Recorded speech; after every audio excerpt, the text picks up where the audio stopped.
بسم اللہ الرحمن الرحیم۔ السلام علیکم دوستو، آگے بڑھنے سے پہلے اگر ہو سکے تو لائک اور سبسکرائب کا بٹن ضرور دبا لیں، شکریہ۔ صہیونی حکومت کے مرکزی بینک کے سربراہ نے اعلان کیا ہے کہ غزہ کے خلاف جنگ کے اخراجات اور اس کے نتیجے میں آمدنی میں کمی کے تخمینے کی بنیاد پر اسرائیلی حکومت کو $58 ارب کا نقصان ہو چکا ہے۔ غزہ کی جنگ سے صہیونی حکومت کو $258 ارب کا نقصان ہوا ہے۔ صہیونی حکومت کے مرکزی بینک کے سربراہ امیر یارون نے اس بات پر زور دیا ہے کہ غزہ کے باشندوں کے خلاف جنگ نے اس حکومت کی معاشی سرگرمیوں اور مالیاتی منڈیوں پر وسیع منفی اثرات مرتب کیے ہیں۔ صہیونی حکومت کے اس سینئر معاشی عہدیدار نے اپنی بات میں کہا ہے کہ کابینہ کو جنگ کے اخراجات اور ان اخراجات پر توجہ دینی چاہیے جو ترقی کے انجن کو چلاتے ہیں، اور غیر ضروری اخراجات اور ایسے کاموں میں کمی لائے جو اقتصادی ترقی کے لیے مفید نہیں بلکہ نقصان دہ ہے۔ غزہ جنگ دوستو اسرائیلی حکام میں شدید اختلافات کا سبب بن چکی ہے۔ اب صہیونی حکومت میں یہ بحث شروع ہو چکی ہے کہ آیا 7 اکتوبر کو حماس کے طوفان الاقصی آپریشن کی تحقیقات کے لیے ایک کمیٹی تشکیل دی جائے، لیکن صہیونی وزیر اعظم نیتن یاہو اور وزیر دفاع کے درمیان اس مسئلے پر شدید اختلافات پائے جاتے ہیں۔ کرمان کے شہداء کا جلوس جنازے میں امریکہ مرد آباد، اسرائیل مرد آباد کے نعروں سے فضا گونج اٹھی۔ سانحہ کرمان کے خلاف پورے ایران میں نماز جمعہ کے بعد دوستوں مظاہرے کیے گئے۔ امریکی میڈیا نے اعتراف کیا ہے کہ غزہ میں اسرائیلی فوجی ڈھانچہ تباہ ہو رہا ہے۔ ایک امریکی میڈیا نے اپنے تجزیے میں کہا ہے کہ اسرائیل غزہ پٹی میں اپنے جنگی اہداف حاصل کرنے سے ابھی بہت دور ہے۔ اسرائیل ابھی تک حماس کو ختم کرنے اور غزہ میں اپنے 129 یرغمالیوں کو آزاد کروانے کے اپنے اہداف حاصل کرنے سے بہت دور ہے۔ اسرائیلی وزیر دفاع کا کہنا ہے کہ شمالی غزہ میں حماس کے کئی ہزار جنگجو ابھی بھی موجود ہیں، جبکہ تمام محلوں کو زمین دوز کر دیا گیا ہے۔ خان یونس شہر میں شدید جھڑپیں ابھی بھی جاری ہیں، تاہم اسرائیلی حکام کا کہنا ہے کہ یہاں حماس کا فوجی ڈھانچہ بڑی حد تک برقرار ہے۔ اسرائیلی وزیر دفاع کا کہنا ہے کہ غزہ جنگ کے نتیجے میں 12,000 سے زائد اسرائیلی فوجی معذوری کا شکار ہو کر بیکار ہو چکے ہیں، اور فوج میں معذور فوجیوں کی تعداد میں 20% سے زیادہ اضافہ ہو چکا ہے۔ وزیر دفاع کے حوالے سے کہا گیا ہے کہ غزہ کی جنگ میں کم از کم 12,000 زخمی اور معذور فوجی اسرائیلی فوج کے ادارے پر بوجھ بن سکتے ہیں، اور اب سے ان کی معذوری کے اخراجات بھی پورے کیے جائیں گے۔ طوفان الاقصی آپریشن کے بعد اسرائیل کی ناکامی کی وجہ سے صہیونی فوج کے چیف آف جنرل سٹاف کی جانب سے اسرائیل کے سابق وزیر دفاع کی فوجی تحقیقاتی کمیشن کے سربراہ کے طور پر تقرری کی وجہ سے نیتن یاہو کی کابینہ کے بعض وزراء نے اس اقدام پر شدید احتجاج کیا ہے۔ سیکیورٹی کابینہ کے ارکان کے درمیان اختلافات بڑھنے اور اجلاس میں موجود ارکان کی جانب سے زیادہ شور شرابے کی وجہ سے نیتن یاہو نے ارکان کے درمیان جسمانی تصادم کی نوبت آنے سے پہلے صہیونی حکومت کی سیکیورٹی کابینہ کے اجلاس کو معطل کرنے میں ہی عافیت جانی۔ اسرائیلی اپوزیشن لیڈر یائر لاپیڈ کا کہنا ہے کہ اسرائیلی جنگی کابینہ کے اجلاس سے متعلق خبریں شرمناک ہیں، نیتن یاہو کو مستعفی ہو جانا چاہیے۔ انہوں نے نیتن یاہو کی برطرفی کا مطالبہ کرتے ہوئے کہا ہے کہ صہیونی کابینہ کے اجلاس کی خبریں شرمناک ہیں۔ شاہ محمود قریشی الیکشن لڑنے کے لیے نااہل قرار دے دیے گئے ہیں۔ شاہ محمود قریشی کے کاغذات نامزدگی مسترد کر دیے گئے ہیں۔ وزیر اعظم انوار الحق کاکڑ کی ہدایت پر 9 مئی سانحہ سے متعلق کابینہ تشکیل دے دی گئی ہے۔ کابینہ 9 مئی 2023 کے واقعات کا جائزہ لے گی اور آئندہ روک تھام کی سفارشات بھی پیش کرے گی۔ پاکستان تحریک انصاف یعنی P T I Khyber Pakhtunkhwa کو بڑا ریلیف مل گیا ہے۔ پی ٹی آئی رہنما اسد قیصر، تیمور سلیم جھگڑا اور سابق ایم پی اے طفیل انجم کے کاغذات نامزدگی منظور کر لیے گئے ہیں، جبکہ عارف علوی کے بیٹے اور خرم شیر زمان کی اپیلوں پر فیصلہ محفوظ کر لیا گیا ہے۔ جج عدنان الکریم میمن نے ریٹرننگ افسران کی اہلیت پر سخت ریمارکس دیتے ہوئے کہا ہے کہ کیا جان بوجھ کر امیدواروں کو انتخابات لڑنے سے روکا جا رہا ہے۔ لگ رہا ہے کہ ریٹرننگ آفیسر نے شوقیہ دھڑا دھڑ کاغذات نامزدگی مسترد کیے۔ پاکستان میں فوجی اڈے امریکہ نے عمران خان کے الزامات مسترد کر دیے ہیں۔ بلنکن کی آرمی چیف اور آئی ایس آئی سربراہ کے ساتھ سیاست میں فوجی مداخلت کے حوالے سے بات چیت ہوئی ہے۔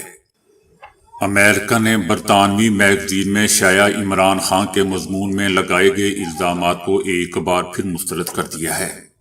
امریکہ کا کہنا ہے کہ امریکہ پاکستان کو نہیں کہہ سکتا کہ انتخابات کیسے کروائے جائیں۔ پاکستان کے مستقبل کی قیادت کا فیصلہ پاکستانی عوام ہی کریں گے۔ عمران خان کا اپنے مضمون میں نیا الزام یہ ہے کہ امریکہ پاکستان میں فوجی اڈے قائم کرنا چاہتا تھا، جسے پاکستان نے مسترد کر دیا ہے۔ یہی وجہ ہے کہ امریکی حکومت ناراض تھی۔ کیا آپ اس کا جواب دینا چاہتے ہیں؟ جس پر میتھیو ملر نے جواب دیا کہ میں صرف اتنا کہوں گا، جیسا کہ ہم پہلے کہہ چکے ہیں، کہ سابق وزیر اعظم عمران خان کے الزامات بے بنیاد ہیں اور مجھے لگتا ہے کہ میں اسے یہیں پر چھوڑ دوں۔ افغان طالبان کی لڑکیوں کی تعلیم پر پابندی سے دوستو شعبہ طب بری طرح متاثر ہوا ہے۔ خواتین کو دباؤ میں رکھنا اور تعلیم کے حق سے محروم کرنا کیا اسلامی تعلیمات کے مطابق ہیں؟ ایسا لوگوں کا کہنا ہے۔ بتایا جا رہا ہے کہ بھارتی بحریہ کا ایک اور ڈرامہ فلاپ ہو چکا ہے۔ بھارتی نیول چیف ایڈمرل ہری کمار نے ڈرامہ بازی کا نیا ریکارڈ قائم کر دیا۔ بھارت کی جانب سے دنیا کی آنکھوں میں دھول جھونکنے کی ایک اور کوشش ناکام ہو چکی ہے۔ صومالیہ کے قریب پھنسے لائبیرین تجارتی جہاز کو قزاقوں سے چھڑانے کا جھوٹا ڈرامہ بے نقاب ہو گیا ہے۔ بھارتی بحریہ نے جمعے کو صومالیہ کے ساحل کے قریب ایک جہاز پر سوار عملے کے تمام 21 ارکان کو بچانے کا دعویٰ کیا تھا۔ ان افراد میں 15 بھارتی باشندے بھی شامل تھے۔ تحقیق کے بعد پتہ چلا ہے کہ بھارت کی جانب سے جس قزاقی کو ناکام بنانے کا دعویٰ کیا گیا تھا وہ سرے سے ہوئی ہی نہیں۔ جس جہاز کو آزاد کروانے کا دعویٰ کیا گیا اس پر کوئی بحری قزاق موجود ہی نہیں تھا، اور ایسا دوستو بھارتی میڈیا کا ہی کہنا ہے۔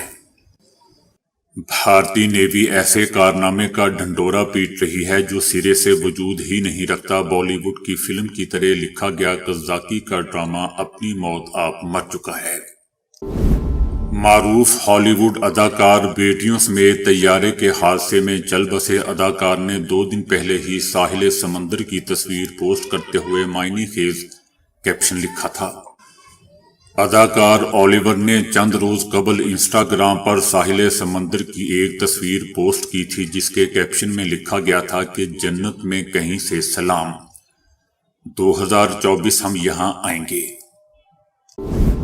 سڈنی ٹیسٹ حسب معمول دوستو آسٹریلیا نے پاکستان کو وائٹ واش کر دیا۔ پاکستان کی پوری ٹیم دوسری اننگز میں صرف 115 رن پر ہی ڈھیر ہو گئی۔